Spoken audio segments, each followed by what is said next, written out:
Episode స్టార్టింగ్లో మనం గోదారి అనే అమ్మాయిని చూస్తాం. ఆమె చాలా పెద్ద కంపెనీ యొక్క సీఈఓగా ఉంటుంది. ఆమె సోమవారం ఉదయం తన ఆఫీస్కి వచ్చిన వెంటనే ఆమె బిజీ షెడ్యూల్ స్టార్ట్ అవుతుంది. అప్పుడే కంపెనీలో కొత్తగా చేరిన ఒక అబ్బాయి ఆమెకి రింగు ఇచ్చి ప్రపోజ్ చేస్తాడు. గోదారి అతన్ని తన పేరు ఏమిటి అని అడుగుతుంది. ఆ అబ్బాయి తన పేరు నోరియాంజిన్ అని చెబుతాడు. అది ఒక స్టేషన్ పేరు అయి ఉంటుంది. ఇది విన్న వెంటనే సడన్గా గోదారి నిద్రలేస్తుంది. ఎందుకంటే ఆమె నిజానికి ఒక బస్సులో ఉంటుంది. నోరియాంజిన్ స్టేషన్ వద్ద దిగుతుంది. ఇక్కడ మనం చూస్తాం అసలు గోదారిని ఒక 30 ఏళ్ల స్టూడెంట్. గత 5 సంవత్సరాలుగా సివిల్ సర్వీస్ ఎగ్జామ్ను క్లియర్ చేయడానికి ట్రై చేస్తూ ఉంటుంది. ఒక ఇన్స్టిట్యూట్లో కూడా క్లాసులు తీసుకుంటూ ఉంటుంది. ఆమె టీచర్ అందరి ముందు ఆమెను ఎగతాళి చేస్తాడు. మరియు గోదారిని 5 సంవత్సరాలుగా చదువుకుంటున్నా ఇంకా ఉద్యోగం రాలేదని అంటాడు. అందుకే మిగతా విద్యార్థులు కూడా ఇంకా కష్టపడి చదవాలని, లేకపోతే వాళ్ళు గోదారిన్లా నోరియాంజిన్ జాంబీలాగా మారతారని అంటాడు. ఇది విని గోదారికి చాలా బాధగా అనిపిస్తుంది. టీచర్తో వాదించడానికి ప్రయత్నిస్తుంది. కానీ టీచర్ ఆమెకు ఫ్రీ లెక్చర్ ఓచర్లు ఇస్తాడు. ఓచర్లు అందుకున్న వెంటనే గోదారిని సంతోషంగా మారి తన మాటను అక్కడితో ముగిస్తుంది. తర్వాత ఆమె తన పార్ట్ టైం జాబ్ కోసం సూపర్ మార్కెట్కి వెళ్తుంది. అక్కడ ఆమె స్నేహితురాలు అడుగుతుంది ఎందుకు టీచర్తో వాదించలేదు అని. గోదారిని మాట్లాడుతూ నాకు ఫ్రీ ఓచర్లు ఇచ్చాడు. సూపర్ మార్కెట్లో పనిచేసి ఫీజులు చెల్లించడం ఎంత కష్టమో నాకు తెలుసు. అందుకే అవమానాన్ని భరించడం మంచిది అని అంటుంది. తర్వాత గోదారిని ఇంటికి వెళ్తుంది. కొద్ది రోజుల్లో ఆమె చెల్లి పెళ్లి జరగబోతూ ఉంటుంది. గోదారిని దీనికి చాలా సంతోషంగా ఉత్సాహంగా ఉంటుంది. కానీ గోదారిని వద్ద ఉద్యోగం లేకపోవడం, మంచి యూనివర్సిటీలో డిగ్రీ లేకపోవడం వల్ల వాళ్ళ చెల్లి ఆమె భర్తకు ఇంకా అతని కుటుంబానికి గోదారి అమెరికాలో జాబ్ చేస్తుందని అబద్ధం చెబుతుంది. ఆ అబద్ధం బయటపడకూడదు అని కోరుకుంటుంది. అందుకే పెళ్లి ఫంక్షన్లో గోదారిని పాల్గొనకూడదని అనుకుంటుంది. దానికోసం ఆమె గోదారిని డబ్బు ఇచ్చి జీజు ఐలాండ్లో 4 రోజులు ఉచిత స్టే ఓచర్లు ఇస్తుంది. పెళ్లి సమయంలో వెకేషన్కి వెళ్ళమని చెబుతుంది. ఇది గోదారిని చాలా బాధ పెడుతుంది. ఎందుకంటే ఆమె చిన్న చెల్లెలు ఆమెను చూసి సిగ్గుపడుతోంది. అయినా కూడా కుటుంబం కోసం ఆమె జీజు ఐలాండ్కి వెళ్ళడానికి ఒప్పుకుంటుంది. గదిలోకి వెళ్ళిన తర్వాత వాళ్ళమ్మ వాళ్ళ చెల్లెల్ని తిట్టడం మొదలు పెడుతుంది. అక్కతో అలా మాట్లాడకూడదు అని, అలా ప్రవర్తించకూడదని చెబుతుంది. కానీ వాళ్ళ చెల్లెలు అక్క ఈ వయసులో సంపాదించలేకపోతుంది, పెళ్లిలో గిఫ్ట్ కూడా ఇవ్వలేదు అని అంటుంది. ఇక మరోవైపు మనం మెయిల్ లీడ్ని చూస్తాం. తన పేరు జియోక్. అతను ఒక స్టార్టప్ ప్రోగ్రాంపై పనిచేస్తూ ఉంటాడు. అతను ప్రపంచ ప్రసిద్ధ ఇన్వెస్టర్తో మీటింగ్లో ఉంటాడు. తన డీల్ని 10 రెట్లు లాభదాయకంగా మార్చుకుంటాడు. ఆ ఇన్వెస్టర్ ఒకే ఒక అభ్యర్థన చేస్తాడు. తన స్టార్టప్లో కొరియాలో ప్రసిద్ధి చెందిన డెవలపర్ కిమ్ జియోని తీసుకురావాలి అని. జియోక్ చాలా సంతోషపడతాడు. అప్పుడే తన స్నేహితుడు అక్కడికి వస్తాడు. ఇద్దరు డీల్ని సెలబ్రేట్ చేసుకోవడానికి పార్టీకి వెళ్తారు. పార్టీలో తన ఫ్రెండ్ కొంతమంది అబ్బాయిలను జియోకి పరిచయం చేస్తాడు. కానీ జియోక్ ఎవరి మీద అంత ఇంట్రెస్ట్ చూపించాడు. వాళ్ళ ఫ్రెండ్ అతను నీకు ఎప్పుడైనా ప్రేమ అనుభవం కలిగిందా, ఎవరైనా అమ్మాయి నీకు హార్ట్కి టచ్ అయ్యేలాగా కనిపించిందా అని అడుగుతాడు. దానికి జియోక్ నేను నన్ను మాత్రమే ప్రేమించుకుంటాను, నేను ప్రేమని నమ్మను అంటాడు. అలాగే మాట్లాడుతూ నాకింకా కిస్ కూడా అవ్వలేదు, అది జరగాలంటే అది ఎలా ఉండాలి అంటే ఒక డైనమైట్ కిస్ అయి ఉండాలి అని అంటాడు. తనను స్టార్టప్ ప్లాన్స్ గాడ్ ఫాదర్గా భావిస్తానని అంటాడు. తర్వాత రోజు జియోక్ కిమ్ జియో గురించి అన్ని విషయాలు తెలుసుకోవడం మొదలు పెడతాడు. వాళ్ళ ఫ్రెండ్ కూడా అతని స్కూల్ నుంచి కాలేజ్ వరకు హిస్టరీ తెలుసుకోమని పంపిస్తాడు. అప్పుడు అతనికి తెలుస్తుంది కిమ్ జియో జీజు ఐలాండ్కి వెకేషన్ కోసం వెళ్తున్నాడు అని. ఇది జియోకి ఒక పెద్ద అవకాశం అవుతుంది అని అనుకుంటాడు. ఎందుకంటే అతను కూడా అక్కడికి వెళ్ళి అతన్ని ఇంప్రెస్ చేయగలడు అని భావిస్తాడు. తర్వాత మనం చైర్మన్ యూ కూతుర్ని చూస్తాము. ఆమె జియోక్ని గుడ్ న్యూస్ చెప్పడానికి వస్తుంది. అసలు చైర్మన్ యూ ఇంకా జియోక్ తండ్రి వ్యాపారం పెంచడానికి వాళ్ళిద్దరికీ పెళ్లిని ప్లాన్ చేస్తూ ఉంటారు. కానీ జియోక్ దీని విని అస్సలు సంతోషించాడు.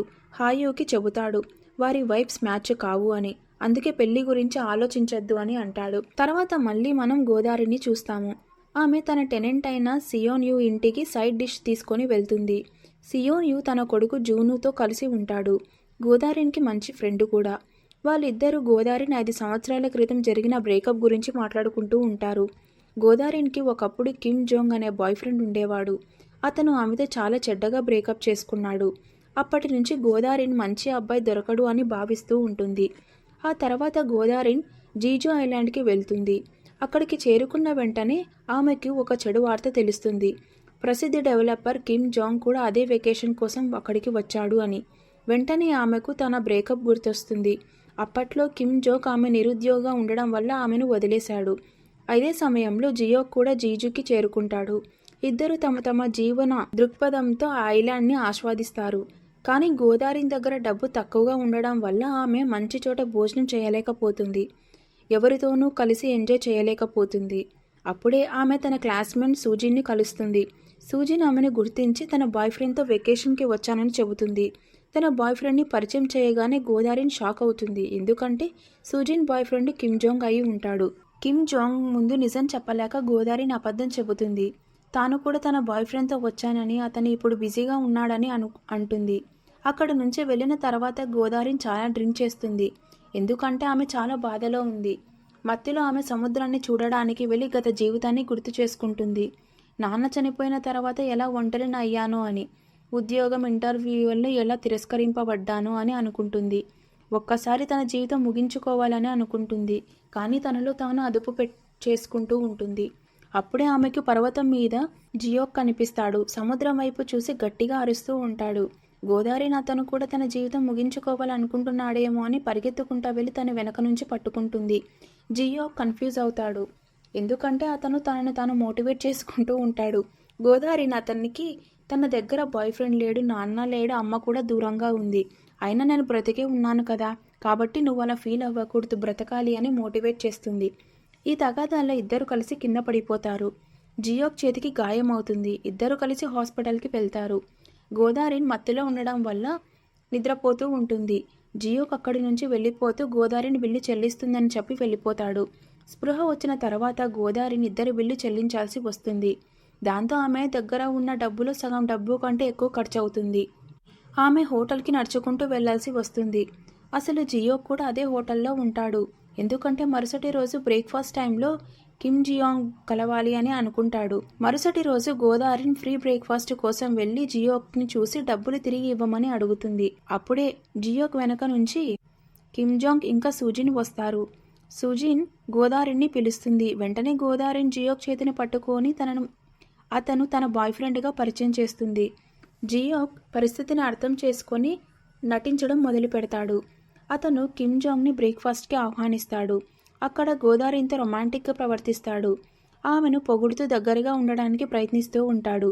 అతను కిమ్ జియాంగ్ని ఒక విఐపి పార్టీకి కూడా ఆహ్వానిస్తాడు. తర్వాత అందరూ తమ తమ రూములకి వెళ్తున్నప్పుడు గోదావరి రూము 5th ఫ్లోర్లో, ఆ జియోక్ రూము 7th ఫ్లోర్లో ఉంటుంది. అది చూసి సూజిన్ అనుమానపడుతుంది.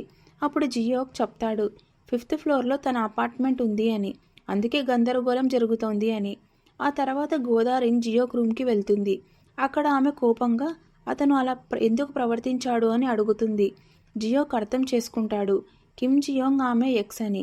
అతను ఒక ఆఫర్ ఇస్తాడు. ఈ రోజంతా గర్ల్ ఫ్రెండ్ లాగా నటించి పార్టీకి రావాలి అని అంటాడు. తర్వాత తన డీల్ ఫైనల్ చేసుకోవచ్చు అని. ప్రతిఫలంగా హాస్పిటల్ బిల్లుకి 3 రెట్లు ఎక్కువ డబ్బు ఇస్తానని హామీ ఇస్తాడు. గోదావరి ఒప్పుకుంటుంది. ఎందుకు అంటే ఆమెకు కిమ్ జియాన్పై ప్రతీకారం తీర్చుకోవాలనిపిస్తుంది. ఇద్దరు డ్రెస్ కొనడానికి వెళ్తారు. డ్రెస్ కాస్ట్ చూసి గోదావరిని అతన్ని షాప్ బయటకు తీసుకొని వస్తుంది. ఎందుకంటే ఒక రోజు కోసం అంత ఖరీదైన డ్రెస్సు కొనడం సరైన కాదని అనుకుంటుంది. జియో మాట్లాడుతూ ఆమె తన గర్ల్ ఫ్రెండ్గా వెళ్తున్నందుకు బెస్ట్గా అనిపించాలి అని అంటాడు. ఇది విని గోదావరిని బాధపడుతుంది. ఎందుకంటే కిమ్ జియో కూడా ఆమె అతనికి సారీ చెప్పమని అడుగుతుంది. కానీ జియోక్ నిరాకరిస్తాడు. అప్పుడే గోదావరిని ఒక మహిళను చూస్తుంది. ఆమె ఆరెంజెస్ అని రోడ్డుపై పడిపోయి ఉంటాయి. గోదావరిని ఆమెకు సహాయం చేస్తుంది. జియోక్ని కూడా సహాయం చేయమని చెబుతుంది. ఆ మహిళ వారిని పొగడ్తలతో అభినందిస్తుంది. అది చూసి జియోక్ భావిస్తాడు గోదావరిని అంత చెడ్డ మనిషి కాదు అని, ఆమె ఫ్రెండ్లీ ఇంకా దయగలది అని. అతను ఆమెకు సారీ చెబుతూ తన ఎక్స్ ముందు ఆమె తక్కువ కనిపించవద్దు అని కోరుకుంటున్నానని అంటాడు. దీంతో గోదావరిని డ్రెస్ కొనడానికి ఒప్పుకుంటుంది. జియోక్ ఆమెను మేకోవర్ చేయిస్తాడు. తను పార్టీకి రెడీ అవుతాడు. పార్టీకి గోదావరిని చాలా అందంగా కనిపిస్తుంది. జియోక్ ఆమెను చూసి ఆశ్చర్యపోతాడు. కానీ బయటకు మాత్రం తాను ఫైర్ గాడ్ ఫాదర్లా ఆమెను సిండ్రిల్లాగా మార్చాలని నటిస్తాడు. ఆమెకు ఒక రింగ్ వేస్తాడు. తన గురించి కొన్ని విషయాలు గుర్తు చేసుకోమంటాడు. పార్టీలో మొదటిగా వారు సుజీన్ ఇంకా కిమ్ జియాన్జిన్ని కలుస్తారు. గోదావరిని చూసి కిమ్ జీను ఆశ్చర్యపోతాడు. కొంత అసూయ కూడా పడతాడు. జియోక్ తన ప్రోగ్రాం గురించి చెబుతాడు. 2 కెమికల్స్ కలిసి డైనమైట్ రియాక్షన్ ఇచ్చినట్టే ఇన్వెస్టర్లు ఇంకా డెవలపర్స్ కలిపి డైనామైట్ కంపెనీలు సృష్టిస్తాము అని. తన బిజినెస్ ట్రిలియన్స్కి చేరబోతుందని చెబుతాడు. కిమ్ జియో కూడా ఇంప్రెస్ అవుతాడు. కానీ గోదావరి నర్వస్ అయ్యి బయటికి వెళ్ళిపోతుంది. కిమ్ జియో ఆమె వెనకే వెళ్ళి అడుగుతాడు, జియోకు ఆమె గర్ల్ ఫ్రెండ్గా నటించడానికి ఎంత డబ్బు ఇచ్చాడో ఇంకా ఎక్కువ ఇస్తాను. గోదావరిని కోపంగా జియోక్ తన బాయ్ ఫ్రెండ్ అని, అతని గురించి తప్పుగా మాట్లాడొద్దు అని చెబుతుంది. మళ్ళీ లోపలికి వెళ్ళిన తర్వాత కిమ్ జియో జియోక్ని గోదావరిన్ ఫ్యామిలీ గురించి అడుగుతాడు. అతను ఆమె తల్లిదండ్రులు కలిశాడా అని. గోదావరిన్ భయపడుతుంది. ఎందుకంటే జియోక్ ఆమె నాన్న చనిపోయిన విషయం తెలీదు. కానీ జియోక్ సరైన సమాధానం ఇస్తాడు. తాను ఆమె తల్లిని కలిశాను అని, తండ్రిని మాత్రం ఫోటోలో మాత్రమే చూశాను అని, ఎందుకంటే ఆయనక లేరు కదా అని చెబుతాడు. ఈ విషయం అతను అప్పుడే తెలుసుకున్నాడు గోదావరిన్ పర్వతం మీద అతన్ని కాపాడేటప్పుడు. కిమ్ జియో సిబ్లింగ్స్ గురించి అడగబోతున్నప్పుడు గోదావరిన్ తనకు ఆరోగ్యం బాలేదని చెప్పి జియోక్ని బయటకు తీసుకెళ్ళిపోతుంది. ఆమె చాలా టెన్షన్లో ఉంటుంది. ఎందుకు అంటే మళ్ళీ లోపలికి వెళ్తే నిజం బయటపడి ప్రమాదం ఉంది అని. జియోక్ ఒక ప్లాన్ ఇస్తాడు. ఇప్పటికైతే ఇద్దరు అక్కడి నుంచి వెళ్ళిపోవాలని నిర్ణయించుకుంటారు. ఇద్దరు ఒకరి గురించి ఒకరు తెలుసుకొని మరుసటి రోజు వెళ్ళి కలుద్దాం అనుకుంటారు. అప్పుడే వెనక నుంచి కిమ్ జియోంగ్ అక్కడికి వస్తాడు. గోదావరిన్ చాలా నర్వస్గా ఫీల్ అవుతుంది. కాబట్టి జియోక్ని సడన్గా కిస్ చేస్తుంది. ఎందుకంటే కిమ్ జియోంగ్ ఇంకా అనుమానం పెట్టుకోకూడదు అని. తర్వాత గోదావరిన్ సారీ చెబుతూ ఇది కేవలం ఎమర్జెన్సీ వల్ల జరిగింది అని అంటుంది. కానీ జియోక్ పూర్తిగా షాక్ అవుతాడు. ఎందుకంటే అతని చేతిలో ఒక వింత ఫీలింగ్ వస్తుంది. అతను గోదావరిని మళ్ళీ ఒకసారి కిస్ చేయమని అడుగుతాడు. ఇద్దరు మళ్ళీ కిస్ చేసుకుంటారు. ఈసారి జియోక్ డైనమైట్ రియాక్షన్ ఫీలింగ్ వస్తుంది. అతని జీవితంలో మొదటిసారి ప్రేమను అనుభవిస్తున్నాడు. కిస్ తర్వాత ఇద్దరు లోపలికి వెళ్తారు. ఇద్దరు ఏదో విచిత్రంగా కనిపిస్తారు. ఇది చూసి సూజిన్ వాళ్ళని ఆట పట్టిస్తుంది. బహుశా వాళ్ళు తమ మొత్తం ఎనర్జీ కిస్లో వేసేశారు అని అంటుంది. అప్పుడు అక్కడ మ్యూజిక్ ప్లే అవుతుంది. సూజిన్ ఇంకా కిమ్ జియోన్ డ్యాన్స్ ఫ్లోర్కి వెళ్ళి వాళ్ళను కూడా జాయిన్ అవ్వాలని అంటారు. ఎందుకంటే ఆ రోజు హాట్ కపుల్ వాళ్ళే కాబట్టి. గోదావరిన్ మొదట కొంచెం నర్వస్గా ఉంటుంది. కానీ జియోక్ ఆమెను కంఫర్టబుల్గా చేసి స్టెప్స్ ఫాలో అవ్వమని చెబుతాడు. అప్పుడే ఇద్దరు చాలా బాగా డ్యాన్స్ చేస్తారు. దగ్గరవుతారు కూడా. తర్వాత బ్రేక్ తీసుకోవడానికి గోదావరిన్ బయటికి వెళ్తుంది. కిమ్ జియోన్ కూడా ఆమె వెనకే వస్తాడు. ఈసారి అతను కొంచెం ఆశ్చర్యపోయి ఆమె చేతిని పట్టుకొని డబల్ అమౌంట్ ఇవ్వడానికి రెడీగా ఉన్నానని, వాళ్ళు ఇద్దరూ టైం స్పెండ్ చేయడానికి వేరే హోటల్కి వెళ్ళమని, నేనే బుక్ చేస్తానని కూడా చెప్తాడు. ఇది విని గోదావరిన్ చాలా కోపంగా మారుతుంది. ఎందుకంటే అతను చాలా చీప్గా ప్రవర్తిస్తున్నాడు. ఆమె అక్కడి నుంచి వెళ్ళిపోవడానికి ట్రై చేస్తుంది. కానీ కిమ్ జియోన్ ఆమెను ఆపి బలవంతంగా ప్రవర్తించడానికి చూస్తాడు. అప్పుడే జియోక్ అక్కడికి వచ్చి అతన్ని పంచ్ కొడతాడు. దీనిపై కిమ్ జియోన్ తన డీల్ క్యాన్సిల్ చేస్తానని వార్నింగ్ ఇస్తాడు. కానీ జియోక్ తనలాంటి వ్యక్తితో ఎలాంటి డీల్ చేయనని చెప్పి అక్కడి నుంచి వెళ్ళిపోతాడు. తర్వాత బీచ్ వద్ద గోదావరిన్ తన హ్యాండ్ కర్చీఫ్ని జియోన్ చేతికి కడుతుంది. ఎందుకంటే అతని చేతికి మళ్ళీ గాయమైంది. ఆమె సారీ కూడా చెబుతుంది. తన వల్ల అతని పని చెడిపోయింది అని. కానీ జియోక్ ఆమెకు ధైర్యం చెబుతాడు. ఆమె తప్పు ఏమి చేయలేదు. కిమ్ జియోంగ్ లాంటి వ్యక్తితో డీల్ చేస్తే నష్టమయ్యే అవకాశం ఉంది. డీల్ ముందే క్యాన్సిల్ కావడం మంచిదేనని అంటాడు. అప్పుడే గోదావరి నీళ్ళలో లైట్స్ చూసి లోపలికి వెళ్ళి ఆడుకుంటుంది. ఆమె అలా చేస్తూ ఉంటే జియోంగ్ స్మైల్ చేస్తాడు. తర్వాత జియోంగ్ డీల్ కోసం కాదు, తన పర్సనల్ కారణాల వల్లే కిస్ చేశాను అని అంటాడు. అందుకే మరుసటి రోజు కూడా తన గర్ల్ ఫ్రెండ్గా ఉండమని, డేట్కి రావాలని అడుగుతాడు. గోదావరి ఒప్పుకుంటుంది. ఇద్దరు తమ తమ రూములకి వెళ్ళి డేట్ కోసం ఎగ్జైటెడ్గా ఉంటారు. జియోక్ తన ఫ్రెండ్కి కూడా చెబుతాడు తాను డేట్కి వెళ్తున్నాను అని. కిమ్ జియోంగ్తో డీల్ కూడా క్యాన్సిల్ అయిందని అంటాడు. మరుసటి రోజు జియోక్ తండ్రి మిస్టర్ హాంగ్ని చూస్తాము. ఆయన ఒక పెద్ద బేబీ ప్రోడక్ట్ కంపెనీ యజమాని. జియోంగ్కి జీహే అని చెల్లెలు కూడా ఉంది. ఆమె ఎప్పుడు కంపెనీ అభివృద్ధి తన తండ్రికి సహాయం చేస్తూ ఉంటుంది. అక్కడ ఆయన జియోంగ్కి ఇంకా హియాన్కు పెళ్లి గురించి చెబుతాడు. అలా చేస్తే బిజినెస్ ఇంకా పెరుగుతుంది అని అంటాడు. తర్వాత మళ్ళీ గోదావరిని ఇంకా జియోక్ని చూస్తాం. వాళ్ళు తమ డేట్కి చాలా ఎగ్జైట్ అవుతూ ఉంటారు. ఫామ్కి వెళ్ళడం, కలిసి లంచ్ చేయడం, పూల మధ్య నడవడం, తర్వాత పార్క్కి వెళ్తారు. అక్కడ గోదావరిని తన ఫీలింగ్ షేర్ చేసుకుంటుంది. ఫ్యామిలీ సమస్యల వల్ల బాధగా ఉండి అక్కడి నుంచి వచ్చానని, కానీ ఇప్పుడు చాలా హ్యాపీగా ఉన్నాను అని అంటుంది. ఆమె ఒక పెద్ద గ్రాండ్ ఫాదర్ ట్రీని చూసి తన ఇంటి దగ్గర కూడా ఇలాంటి చెట్టు ఉంది అని, అక్కడ ఒక ఐస్ క్రీమ్ షాప్ కూడా ఉంది అని చెబుతుంది. తాను బాధగా ఉన్నప్పుడు అక్కడికి వెళ్ళి ఐస్ క్రీమ్ తినేదే అని, ఇప్పటికీ అలాగే చేస్తాను అని చెబుతుంది. అక్కడ ఒక చిన్న క్లోవర్ మొక్క కూడా దొరుకుతుంది. ఆమె 4 ఆకులు క్లోవర్ను జియోంగ్కి గిఫ్ట్గా ఇస్తుంది. తనకు అదృష్టం దొరుకుతుంది అని, అంటే జియాంగ్ దొరికాడు కదా అని. ఇప్పుడు జియాంగ్ కూడా ఒక గుడ్ లక్ ఇవ్వాలి అనుకుంటుంది. జియాంగ్ ఆ క్లోవర్ని తన ఫోన్ కేసులో పెట్టుకుంటాడు. తర్వాత ఇద్దరు ఓషియన్ బోటింగ్కి వెళ్తారు. అక్కడ గోదారిన్ డీల్ క్యాన్సిల్ అయినందుకు కంపెనీ నుంచి తీసేస్తారా అని అడుగుతుంది. జియాంగ్ తానే కంపెనీ బాస్ అని, అందుకే తన దగ్గర బ్లాక్ కార్డ్ ఉందని చెబుతాడు. తర్వాత వాళ్ళు డాల్ఫిన్స్ని చూస్తారు. జియాంగ్ గోదారిన్ చేతిని పట్టుకొని బోట్ పైకి తీసుకెళ్తూ ఉండగా బోట్ అలల వల్ల కదిలి గోదావరి నీళ్ళలో పడిపోతుంది. ఆమెకు ఈత రాదు కాబట్టి జియాంగ్ ఆమెను కాపాడేందుకు నీళ్ళలో దూకుతాడు. ఆమెను బయటకు తీసుకువచ్చిన తర్వాత గోదారిన్ తన ఫీలింగ్స్ చెప్పేస్తుంది, తాను జియాంగ్ని ఇష్టపడుతున్నాను అని. తర్వాత ఇద్దరు మళ్ళీ కిస్ చేసుకుంటారు. హోటల్కి తిరిగి వెళ్తారు. హోటల్లో వాళ్ళు ఇంకా దగ్గర అవ్వబోతూ ఉంటారు. కానీ గోదారిన్ జియాంగ్ని షవర్ చేసుకోమని చెబుతుంది, ఎందుకంటే వాళ్ళు మొత్తం రోజు బయటే ఉన్నారు కాబట్టి. ఇంకోవైపు ఆ రోజు వాళ్ళ చెల్లి పెళ్లి జరుగుతూ ఉంటుంది. కానీ ఆమె ఫియాన్సీ లోన్ షార్క్ దగ్గర చాలా డబ్బులు అప్పు తీసుకొని ఉంటాడు. మొత్తం క్రిస్టో కోల్పోతాడు. అప్పుడు లోన్ షార్క్స్ పెళ్లి దగ్గరికి వచ్చి డబ్బులు తీసుకోవడానికి చూస్తారు. వాళ్ళని చూసి వాళ్ళ చెల్లి ఇంకా ఆమె ఫియాన్సే పెళ్లి నుంచి పారిపోతారు. అప్పుడు గోదారిని వాళ్ళ అమ్మ వాళ్ళని వెతుకుతుంది. కానీ లోన్ షార్క్ ఆమెను పట్టుకుని డబ్బులు తిరిగి ఇవ్వకపోతే ఏమైనా చేస్తామని హెచ్చరిస్తారు. తర్వాత థియోనియో ఆమె ఇంటికి తీసుకెళ్తాడు. అప్పుడే చిన్న కూతురు నుంచి మెసేజ్ వస్తుంది, ఇంటి పత్రాలు, తల్లి డబ్బు కూడా తన ఫియాన్సీకే ఇచ్చాను అని. కానీ అతను అవి కూడా కోల్పోయాడు అని. అంటే ఇప్పుడు వారి ఇల్లు కూడా ప్రమాదంలో ఉంది. ఇది చూసి గోదారిన్ తల్లికి హార్ట్అటాక్ వస్తుంది. థియోనియో వెంటనే ఆమెను హాస్పిటల్లో అడ్మిట్ చేస్తాడు. ఇక్కడ గోదారిన్ జియాంగ్ కోసం వెయిట్ చేస్తూ ఉంటుంది. కానీ అప్పుడే ఆమెకి కిమ్ సియోన్ నుంచి కాల్ వస్తుంది. ఆమె అమ్మను హాస్పిటల్ అడ్మిట్ చేశామని తెలిసిన వెంటనే గోదారిన్ వెంటనే తన లగేజ్ని తీసుకొని అక్కడి నుంచి వెళ్ళిపోతుంది. జియాంగ్కి ఏమీ వివరించలేకపోతుంది. జియాంగ్ ఆమెతో మాట్లాడేందుకు ఆమె వెనకే వెళ్తాడు. ఎయిర్పోర్ట్లో కూడా ఆమెను వెతుకుతాడు. కానీ గోదారిన్ అతని ముందు వెళ్తూ ఉంటుంది. అతను ఆమెను చూడలేకపోతాడు. తర్వాత జియాంగ్ కూడా తిరిగి వెళ్తాడు. మార్గంలో అతనికి ఒక గాడ్ ఫాదర్ ట్రీ కనిపిస్తుంది. అతను దాని దగ్గరికి వెళ్ళి గోదారిని గుర్తు చేసుకుంటాడు. కానీ అది గోదారిని ఇంటి దగ్గర ఉన్న ట్రీ కాదు. అందుకే అతను కొంచెం నిరాశ చెందుతాడు. ఎందుకు అంటే అతను ఆమెను మిస్ అవుతున్నాడు.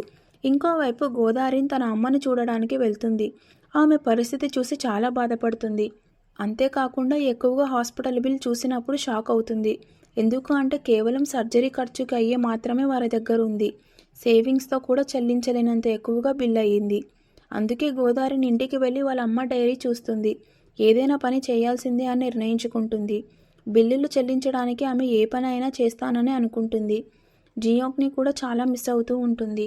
ఎందుకంటే గుడ్ బై కూడా చెప్పకుండా వచ్చేసింది అని. తర్వాత ఆమె క్లీనర్, వెయిట్రస్, ఫుడ్ డెలివరీ వంటి పనులు చేస్తూ ఉంటుంది. చాలా కష్టపడుతున్న బిల్లులు చెల్లించడానికి సరిపడే డబ్బు రాదు. అందుకే బ్యాంక్ నుండి లోన్ తీసుకుంటుంది తన అమ్మ ట్రీట్మెంట్ కోసం. ఇంకోవైపు యూహాని చూస్తాం.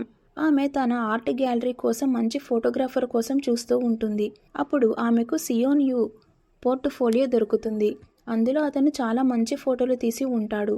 ఒక ఫోటోలో అతని భార్య కూడా ఉంటుంది. ఆ ఫోటోలో ఆమె కళ్ళల్లో తన భర్తపై ఉన్న ప్రేమ స్పష్టంగా కనిపిస్తుంటుంది. అది చూసి యూహా చాలా ఇంప్రెస్ అవుతుంది. అందుకే తన ఎంప్లాయీస్ని అతని కాంటాక్ట్ డీటెయిల్స్ తీసుకోమని చెబుతుంది. ఇక్కడ జియాంగ్ ఒక లిస్ట్ తయారు చేసుకొని ప్రతి ఏరియాలో ఉన్న గాడ్ ఫాదర్ ట్రీలు వెతుకుతూ గోదారిన్ కోసం వెయిట్ చేస్తూ ఉంటాడు. చివరికి గోదారిన్ చెప్పిన ప్రదేశానికి వెళ్ళి మొత్తం రోజు ఆమె కోసం వెయిట్ చేస్తాడు. కానీ ఆమె రాదు. అందుకే ఇంటికి వెళ్ళి చాలా నిరాశగా ఉంటాడు. వాళ్ళ ఫ్రెండ్ అతనికి ధైర్యం చెబుతూ త్వరలోనే గోదారిని కనుక్కుంటానని అంటాడు. కానీ తన ఫ్రెండ్ గోదారిని గుర్తుపట్టలేడు. ఇదే అతని తప్పు అవుతుంది. ఎందుకంటే అదే సమయంలో వారి ఇంటికి ఫుడ్ డెలివరీ చేయడానికి వచ్చింది గోదారినే. తన ఫ్రెండ్ పార్సల్ తీసుకుంటాడు. జియాంగ్ ఇంకా గోదారిని ఒకరినొకరు కలిసే అవకాశం కోల్పోతారు. మరుసటి రోజు మిస్టర్ గోమ్ ఒక ఇంటర్వ్యూ కోసం జియాంగ్ అమ్మను ఒక రోజు కోసం సైకియాట్రిస్ట్ హాస్పిటల్ నుంచి బయటికి తీసుకువస్తాడు. ఇంటర్వ్యూలో తన పూర్తి కుటుంబాన్ని చూపించాలి కాబట్టి. కానీ ఇంటర్వ్యూ మధ్యలోనే ఆమె ఆరోగ్యం క్షీణిస్తుంది. అప్పుడే జియాంగ్ అక్కడి నుంచి తన అమ్మని తీసుకొని వెళ్ళిపోతాడు. అది చూసి అతనికి చాలా కోపం వస్తుంది. ఎందుకంటే తన తండ్రి తన అమ్మను కేవలం కంపెనీ ఇమేజ్ కోసం ఉపయోగించుకుంటున్నాడని అర్థమవుతుంది. అందుకే అతను తన తండ్రితో డివోర్స్ గురించి మాట్లాడుతాడు. నేను మీ మాటలన్నీ వింటాను, కానీ మీరు అమ్మకి డివోర్స్ ఇవ్వాలని అంటాడు. తండ్రి అంగీకరిస్తాడు. కానీ ఒక షరతు పెడతాడు. జియాంగ్ తన స్టార్టప్ని వదిలేసి తన బేబీ ప్రోడక్ట్ కంపెనీలో చేరాలి అని. కంపెనీని చూసుకోమని చెబుతాడు చైర్మన్. అలాగే చైర్మన్ యూ కూతుర్ని పెళ్లి చేసుకోవాలని కూడా చెబుతాడు. జియోకి ఇష్టం లేకపోయినా ఒప్పుకోవాల్సి వస్తుంది. తండ్రి చాలా సంతోషపడతాడు. ఎందుకంటే కంపెనీ జియోక్ లాంటి తెలివైన వ్యక్తి కావాలి. కానీ ఇది జియోక్ చెల్లెలు జీహోకి అస్సలు నచ్చదు. అది బాధ కలిగిస్తుంది. ఎందుకంటే ఇప్పటి వరకు ఆమె కంపెనీ పనులు చూసుకుంటూ ఉంటుంది. కానీ ఇప్పుడు జియోక్ని తన బాస్గా పెడుతున్నారు కాబట్టి. తర్వాత జియోక్ తన అమ్మను మళ్ళీ హాస్పిటల్కి వెళ్ళి కలుస్తాడు. ఆమె శరీరంపై ఉన్న గాయాల మచ్చలు చూసి అతనికి చిన్నప్పుడు జ్ఞాపకాలు గుర్తుకు వస్తాయి. ఆమె ఒక్కసారి తన ప్రాణం తీసుకోవాలని ప్రయత్నించింది. ఇదంతా మిస్టర్ గోమ్ వల్లే జరిగి ఉంటుంది. అందుకే జియోక్ తన అమ్మను ఎలాగైనా కాపాడాలి అనుకుంటాడు. ఇక జీహో కంపెనీకి వెళ్ళినప్పుడు నాన్సిక్ అనే మహిళ మేనేజర్తో వాదిస్తున్నట్లు చూస్తుంది. మేనేజర్ ఆమె ఉద్యోగం నుంచి తీసేయాలని చూస్తున్నాడు. జీహో ఆమె రెజ్యూమ్ చూసినప్పుడు ఆమె సమయానికి పనికి రాదని, చాలా ఉద్యోగాలు మార్చిందని తెలుస్తుంది. అయినా కూడా జీహో ఆమెను ఉద్యోగంలో ఉంచుతుంది. మేనేజర్ మాట్లాడుతూ ఇలాంటి మరికొన్ని మహిళలు కూడా ఉద్యోగంలోకి తీసుకోవాలని అంటాడు. ఎందుకంటే జియో కంపెనీలో వచ్చిన తర్వాత తనకి ఇబ్బందులు రావాలని, బాధ్యత లేని ఉద్యోగులతో సమస్యలు ఎదుర్కోవాలని ఆమె అనుకుంటుంది. తర్వాత మేనేజర్ అన్ని చోట్ల ఈ సమాచారం పంపుతాడు. వారి కంపెనీకి అనుభవం లేదా అర్హత లేకపోయినా కొత్త తల్లులకు ఉద్యోగ అవకాశాలు ఇస్తామని ప్రచారం చేస్తారు. ఈ వార్త గోదారిని వరకు వెళుతుంది. ఆమె ఉద్యోగానికి అప్లై చేస్తూ ఉంటుంది. ఆమె అమ్మ స్పృహ వచ్చింటుంది. ఆమెకు గోదారిని త్వరలోనే ఉద్యోగం సంపాదిస్తానని, అన్నీ బాగుపడతాయని ప్రామిస్ చేస్తుంది. అందుకే ఆ ఉద్యోగానికి అప్లై చేయాలని అనుకుంటుంది. కానీ అలా చేయాలంటే తాను ఒక తల్లి అని అబద్ధం చెప్పాలి. ఈసారి ఆమె అబద్ధం చెప్పాలనుకోవడం లేదు. అందుకే రాత్రంతా ఆలోచిస్తుంది. అప్పుడే పై అంతస్తు నుంచి జూను ఇంకా సియోన్యో గొంతులు వినిపిస్తాయి. ఆమె తన తండ్రి క్షమాపణ చెబుతుంది. ఎందుకంటే మళ్ళీ ఒకసారి అబద్ధం చెప్పబోతోంది కాబట్టి. జూను తన కొడుకుగా చూపించి ఆ ఉద్యోగం అప్లై చేయాలని నిర్ణయించుకుంటుంది. తర్వాత ఆమెతో పాటు ఇతర తల్లులు రెజ్యూమ్లు జీహే వద్దకు చేరుతాయి. ఆమె వాటిని జియోక్ కూడా పంపిస్తుంది. జియోక్ కోసం కంపెనీలో ఒక టాస్క్ ఫోర్స్ టీం ఏర్పాటు చేస్తున్నానని, ఇది వారి ప్రోడక్ట్స్ మార్కెటింగ్ చూసుకుంటుంది అని. జియోక్ కూడా అంగీకరిస్తాడు. ఎందుకంటే అతనికి కంపెనీపై ఆసక్తి లేకపోయినా ఏ పని అయినా చేయడానికి సిద్ధంగా ఉన్నాడు. అతను రెజ్యూమ్లు చూస్తాడు. కానీ గోదారిని రెజ్యూమ్ రానన్న సమయంలో ఫైల్ అని అక్కడే వదిలేసి వెళ్ళిపోతాడు. మరుసటి రోజు అందరి తల్లులు ఇంటర్వ్యూకి పిలుస్తారు. ఈ ఇంటర్వ్యూలో జీహే మేనేజర్ మరియు జియోంగ్ కలిసి తీసుకుంటారు. అప్పుడే గోదారిని లోపలికి వెళ్ళే సమయం వస్తుంది. ఆమె చాలా నర్వస్గా ఫీల్ అవుతుంది. ఇక్కడితో ఈ ఎపిసోడ్ ముగుస్తుంది. మీకు ఈ ఎపిసోడ్ నచ్చినట్లయితే సబ్స్క్రైబ్ చేసుకుని లైక్ చేయండి. తదుపరి ఎపిసోడ్లో మళ్ళీ కలుద్దాం. అంతవరకు బాయ్.